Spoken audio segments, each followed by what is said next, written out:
Dr. Eben Alexander didn't believe in near-death experiences. As a brain surgeon with 25 years of experience, he thought they were just dreams, the brain playing tricks before shutting down. Then, in 2008, he got a serious brain infection. His brain stopped working completely. For 7 days, he was in a coma with zero brain activity. Doctors said the part of his brain that creates thoughts and memories was completely shut off. He should have experienced nothing, but instead, he experienced everything.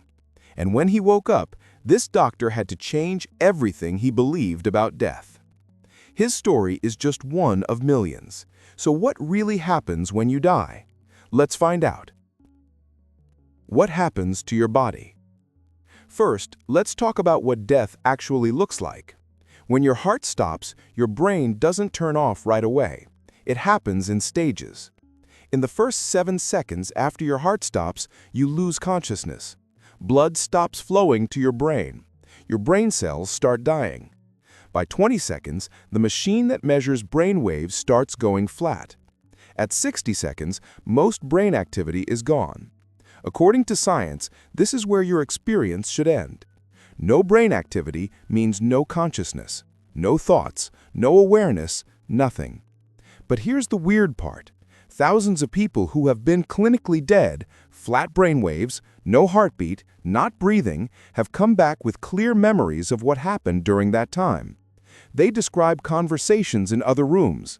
They tell doctors exactly what happened during surgery. They see things their eyes couldn't possibly have seen. This isn't old stories or religious tales. These are real medical cases. Doctors and scientists have studied them. One major study called AWARE happened in 15 hospitals across the UK, US, and Austria. They wanted to know what happens to consciousness when the heart stops. What they found challenged everything we thought we knew about the brain and consciousness. The pattern everyone sees. What makes near-death experiences interesting isn't just that they happen, it's that they follow the same pattern no matter who experiences them. A monk in Tibet, an atheist professor in New York, a child in Brazil, and a soldier in Afghanistan all describe similar things. The first thing most people report is leaving their body. They feel themselves float up, usually near the ceiling. This isn't vague. They see their own body clearly from above. Hospitals have recorded cases where patients described exact details: the color of a doctor's hat, a stain on the ceiling, or a conversation happening outside the room. One famous case involved a woman who, during heart surgery, saw a tennis shoe on a hospital window ledge 3 floors up. She couldn't possibly see this from her operating room. After she woke up and told nurses about the shoe, they checked. The shoe was exactly where she said, with the exact scuff marks she described. After leaving their body, most people report moving through darkness. Some call it a tunnel. Others just say they move through empty space, towards something. Then comes the light. People describe an incredibly bright light that somehow doesn't hurt their eyes.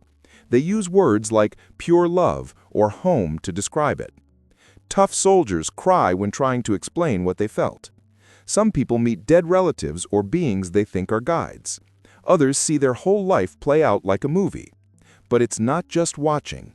They feel everything. A man who bullied someone in school said he felt the pain from his victim's perspective. He experienced every bit of hurt he caused. What happens after a near-death experience might be more important than the experience itself. People who have NDEs change completely. This isn't temporary happiness or just recovering from trauma. Their entire personality shifts permanently. Research shows NDE experiencers lose their fear of death almost completely. They become kinder. They care less about money and success. They focus more on relationships and less on careers. Many quit high-paying jobs to do work that feels meaningful. Some marriages end because the person has changed so much. These aren't small changes. Families say their loved one came back as a completely different person. A business executive quits to volunteer at hospitals. A lifelong atheist becomes deeply spiritual, not religious, but convinced that consciousness continues after death.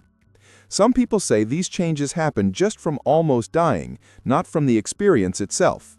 But studies compared people who almost died with an NDE versus people who almost died without one. The results were totally different. People without the experience don't change the same way. They're happy to be alive, but they don't change their whole life. Dr. Bruce Grayson is a psychiatrist who has studied NDEs for over 40 years. He works at the University of Virginia and has documented thousands of cases. The fact that people from different cultures, ages, and beliefs all describe the same things suggests this is real, not imagination or dreams. The changes go beyond just personality. Many experiencers say they have stronger intuition afterward. Some say they're more creative. Others claim they're sensitive to electricity and can't wear watches because they stop working. This sounds crazy, but so many people report it that scientists are now studying whether NDEs cause physical changes in the body. The big questions. We've talked about what happens during an NDE and how it changes people, but we haven't answered the biggest questions yet. What do these experiences tell us about consciousness?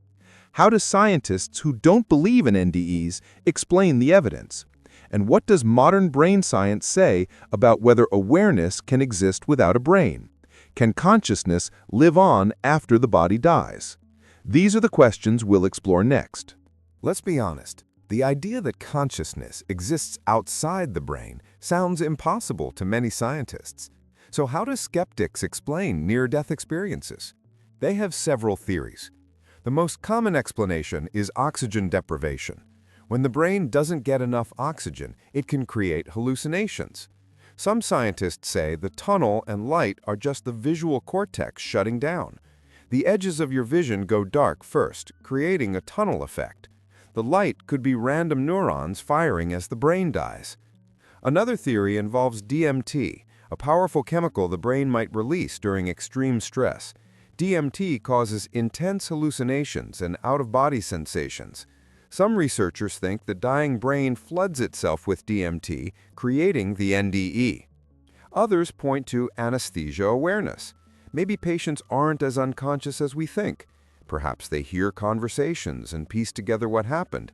Then their brain creates a false memory of seeing it from above. These explanations sound reasonable, but they have serious problems. First, the oxygen deprivation theory doesn't work. Studies show that people who experience oxygen loss describe confusion and disorientation. NDE experiencers describe the opposite, heightened clarity and awareness. They say their thinking was sharper than normal life, not confused or foggy. Second, the DMT theory fails to explain verified observations. How does a hallucination allow someone to accurately describe a shoe on a third-floor ledge, or conversations in a different room? Hallucinations don't provide real information about the physical world. Third, the anesthesia awareness theory can't account for people born blind who describe seeing during their NDE. Multiple cases exist of blind people who had never seen anything in their lives, accurately describing colors, shapes, and visual details during cardiac arrest. This shouldn't be possible if NDEs are just brain-based experiences. Dr. Sam Parnia, a critical care physician who runs the AWARE studies, puts it simply. These experiences happen when the brain has stopped functioning. The cortex is offline. There's no blood flow. Yet consciousness appears to continue. This contradicts our basic understanding of how the brain creates awareness. The most convincing evidence for NDEs being real comes from veridical perception, verified observations of things the person couldn't possibly know. Pam Reynolds is one of the most famous cases. In 1991, she needed surgery to remove a brain aneurysm. Surgeons put her into hypothermic cardiac arrest. They literally stopped her heart, drained the blood from her brain, and lowered her body temperature to 60 degrees. Her brain showed no activity. She was clinically dead. During this time, she described hearing the surgical saw used on her skull. She said it sounded like a dentist's drill. She was right. That's exactly what surgeons compare it to. She described the shape of the saw, which she had never seen before because she was already unconscious when they brought it out. She quoted conversations between surgeons. She described a cart with instruments that a nurse wheeled into the room. When the surgery ended and she was revived, surgeons confirmed every single detail. There's no conventional explanation for how she knew these things. Her eyes were taped shut. Her ears were blocked with speakers playing loud clicks to monitor her brainstem. Her brain was non-functional. Another case involves a man in the Netherlands who had a cardiac arrest and was brought to the hospital. A nurse removed his dentures and put them in a drawer. A week later, when the man woke up from his coma, he immediately told the nurse, "You took my dentures out and put them in that cart drawer." He described the exact location. He had been clinically dead when this happened. These aren't isolated incidents. Researchers have collected hundreds of similar cases where patients describe specific, verifiable details from their resuscitation that they shouldn't know. What this means for consciousness: if consciousness can exist when the brain isn't working, it changes everything. Our entire scientific worldview assumes that the brain creates consciousness. We think the brain is like a computer, and consciousness is the software it runs. When the computer breaks, the software should disappear. But NDEs suggest something different. Maybe the brain doesn't create consciousness. Maybe it filters or limits consciousness. Think of it like a radio. When you smash a radio, the music stops playing from that device. But the radio waves still exist. The broadcast is still happening. You just can't receive it anymore. Some cutting-edge physicists and neuroscientists are starting to take this idea seriously.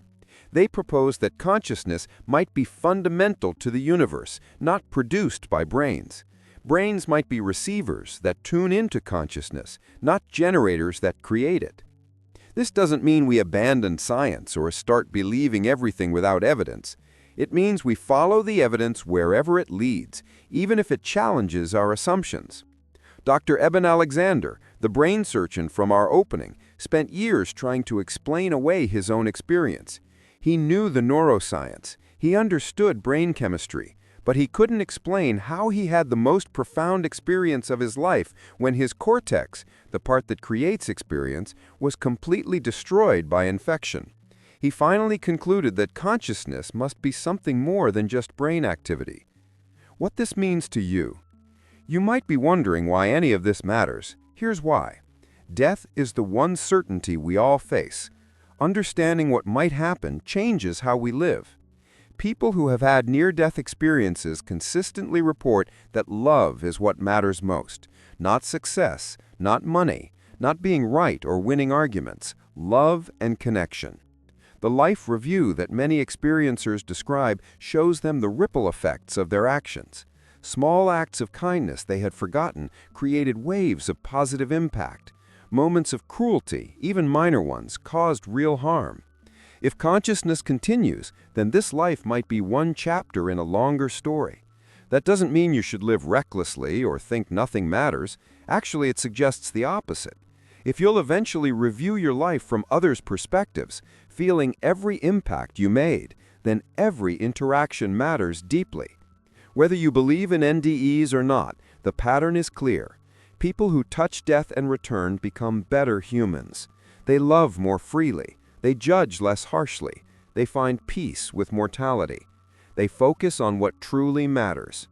You don't need to have a near-death experience to learn from them.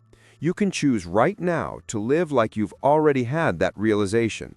Treat people with kindness. Build genuine connections. Let go of grudges. Choose love over fear. Because if the experiencers are right, death isn't an ending, it's a transition, and consciousness, your consciousness, continues on. The question isn't whether you believe in near-death experiences. The question is, what if they're showing us something true about reality? What if consciousness is bigger than we thought? What if we are more than just our physical bodies? These aren't questions science has fully answered yet, but the evidence is building, and it's pointing towards something profound. Thanks for watching.